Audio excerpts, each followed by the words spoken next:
প্রশ্ন 9, 550 টাকাকে 5:6 ও 4:7 অনুপাতে ভাগ করতে হবে। আমরা আছি অনুশীলনী 2.1 অনুপাত ও শতকরা অধ্যায় 6ষ্ঠ শ্রেণী। এই ধরনের ক্ষেত্রে আমরা সাধারণত কি করে থাকি? প্রথম কথা হচ্ছে, এখানে যে টাকাটা আছে অর্থাৎ প্রদত্ত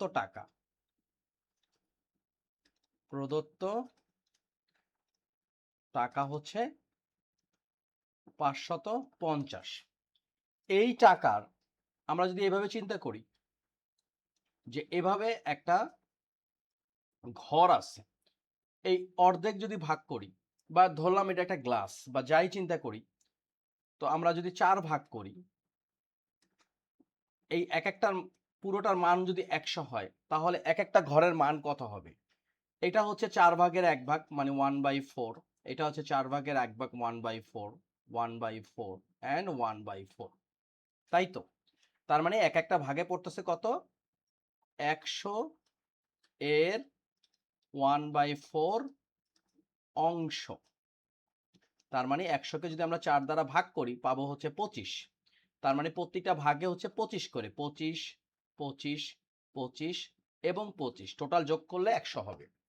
তো সুতরাং এই যে 550 টাকা আছে, এই টাকাকে আমরা 5:6 রেশিওতে যদি ভাগ করি, তাহলে ধরলাম দুইজন মানুষ অনুপাত হচ্ছে 5:6 আর দুইজন মানুষের অনুপাত হচ্ছে 4:7। তার মানে কে কত করে টাকা পেল, কিন্তু যোগফল 550ই হবে।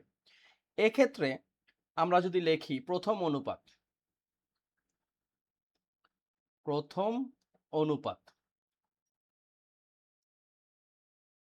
5:6, আমরা এই যে সরল অনুপাতটা আছে, সরল অনুপাতে দুটা রাশি, একটা হচ্ছে উত্তর রাশি আর একটা হচ্ছে পূর্ব রাশি। তাহলে আমরা যদি লিখি যে এখানে এখানে উত্তর ও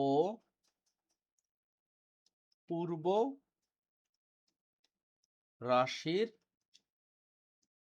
যোগফল সেটা কত? 5 যোগ 6 অর্থাৎ 11। এই দুইটা অনুপাতের যোগফল হচ্ছে 11। অর্থাৎ আবার আমরা যদি এভাবে চিন্তা করি, এই যে পার্টগুলো দেখছি, টোটাল পার্টের যোগফল কত? 4, কারণ এখানে 4টা পার্ট আছে। তো এখানেও এরকম 11টা পার্ট করা হয়েছে, এর মধ্যে 5 অংশ পাইছে হচ্ছে কি একজন, 6 অংশ পাইছে আর একজন। তাহলে আমরা লিখতে পারি সুতরাং 550 টাকার 5/11 অংশ, তাই তো, সমান কত? আমাদের তো তাই বলছে, তাই না? 550, এই যে টাকার, এটা হচ্ছে গুণের কাজ করে, অফ এর, এগুলো হচ্ছে গুণের কাজ করে।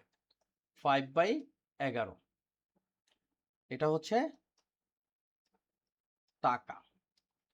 তাহলে আমরা সহজে যে কাজটা করতে পারি, এই 55কে 11 দ্বারা ভাগ করলে পাবো হচ্ছে 5, আর সামনে যেহেতু শূন্য আছে তার মানে 50, 50কে 5 দ্বারা গুণ করলে 550 টাকা। আবার 550 টাকার আর একটা অংশ কত? 6, তাই না? 6/11 অংশ, এটা কত হবে? 550 গুণ 6/11 টাকা। তাহলে কি করতে পারি? ওই একই কথা, 550কে 11 দ্বারা ভাগ করলে পাবো 50, 50কে 6 দ্বারা গুণ করলে 300 টাকা। তাহলে 5:6 রেশিওতে 550 টাকায় একজন হচ্ছে 250 টাকা আর একজন হচ্ছে 300 টাকা। দেখো যোগ করলে কিন্তু সেই 550 টাকাই হচ্ছে। তাহলে লিখতে পারি যে অতএব 550 টাকাকে 5:6 অনুপাতে ভাগ করলে, তাই না, ভাগ করলে টাকার পরিমাণ পরিমাণ হবে 250 টাকা এবং 300 টাকা। ওকে, খুব সহজে প্রথম অংশ হয়ে গেল। সেম কাজটাই আমাদের করতে হবে 4:7 এর ক্ষেত্রে। মোটামুটি লেখাগুলো আমরা একই রাখলাম, যেহেতু কাজটা একই। এখানে আছে দ্বিতীয় অনুপাত, তাই তো? দ্বিতীয় অনুপাত, সেটা কত? 4:7। এখন উত্তর ও পূর্ব রাশির যোগফল, উত্তর রাশি হচ্ছে 4, পূর্ব রাশি হচ্ছে 7, যোগফল হচ্ছে 11। এখন লক্ষ্য করি 550 টাকার প্রথমে আছে 4 অংশ, তাই না? 11 অংশ তো ঠিক আছে, তাহলে এখানে হচ্ছে 4, তাহলে এখানেও আসবে হচ্ছে কত? 4। তো লক্ষ্য করো, এই যে 550 আছে, 550কে 11 দ্বারা ভাগ করলে আমরা পাচ্ছি 50, 50কে 4 দ্বারা গুণ করলে 200 টাকা। এর পরের অংশটা কত? 7 অংশ। তাহলে আমরা বসাই 550 গুণ 7/11। একই কাজ, 550কে 11 দ্বারা কাটাকাটি করলে পাবো 50, 50কে 7 দ্বারা গুণ করলে পাবো 350। তাহলে কি দাঁড়াচ্ছে? 550কে আমরা যদি লিখি 4:7 অনুপাতে ভাগ করলে টাকার পরিমাণ হবে কত? টাকার পরিমাণ হবে, একটা হচ্ছে 250 টাকা, আর একটা হবে 200 টাকা, এবং আরেকটা হবে 350 টাকা। তো এই হচ্ছে আমাদের আজকের অঙ্ক। 9 নম্বর অঙ্কটা খুব সহজেই করে ফেললাম। চলো পরের অঙ্কটা করি। 10 নম্বর প্রশ্নে লেখা আছে, খুবই কমন এই ধরনের প্রশ্ন, পিতা ও পুত্রের বয়সের অনুপাত 4:3। পিতার বয়স যদি 56 হয় তাহলে পুত্রের বয়স কত? এটাকে আমরা একটু সহজভাবে লিখি। এই যে পিতা ও পুত্রের বয়সের যে অনুপাত 14:3, এটাকে আমরা সহজ ভাষায় লিখতে পারি পিতার বয়স অনুপাত পুত্রের বয়স ইকুয়ালস টু কত? 14:3। আমরা জানি অনুপাত মানে ভাগ, তার মানে উপরে হচ্ছে পিতার বয়স আর নিচে হচ্ছে পুত্রের বয়স। আমরা তো এইভাবে লিখতে পারি, তাই না? A:B মানে কি? A/B আমরা লিখতে পারি। এখন এখানেও একই অবস্থা, 14:3। তো মূল কথা হচ্ছে পিতার বয়স কত দেওয়া আছে? 56 বছর। লিখলাম 56 বছর। আর নিচে কি আছে? পুত্রের বয়স, তাই তো? 14/3।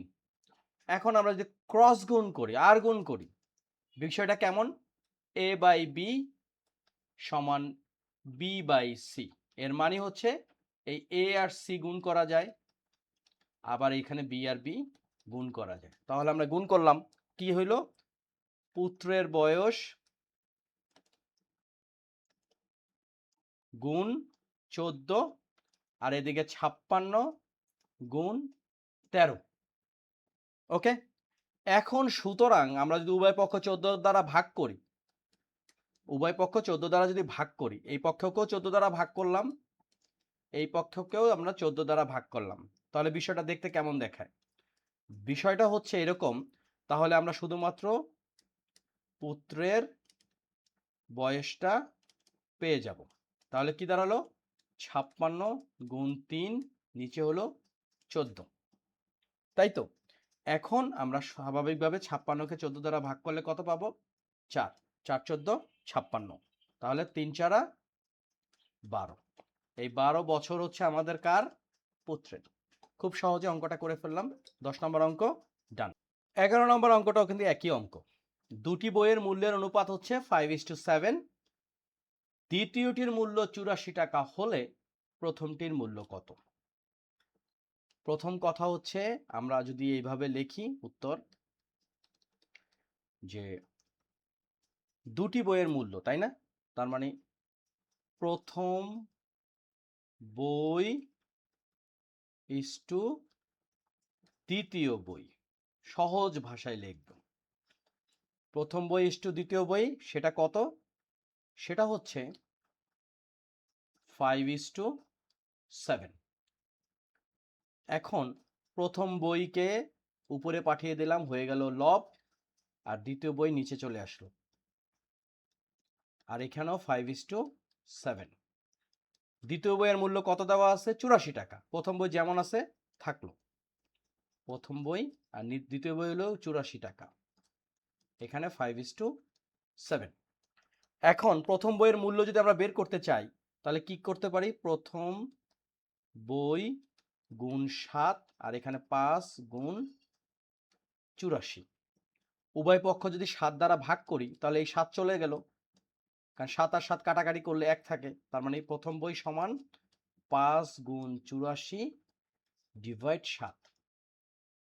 এখন কাটাকাটি করলে 7 12 84, 12, 5 আর 12 গুণ করলে 60, এত টাকা। এখন এটা চেক করে দেখি আসলে ঠিক আছে কিনা। প্রথম বইতে কত পাইছি আমরা? 60 টাকা, তাই না? আর দ্বিতীয় বই কত ছিল? 84 টাকা। আসলে অনুপাত কি 5:7 ঠিক আছে কিনা? 5 দ্বারা যদি কাটাকাটি করি, 5 12 60, আর এদিকে 7 12 84, অর্থাৎ 5:7। সুতরাং আমাদের উত্তর 60 ঠিক আছে।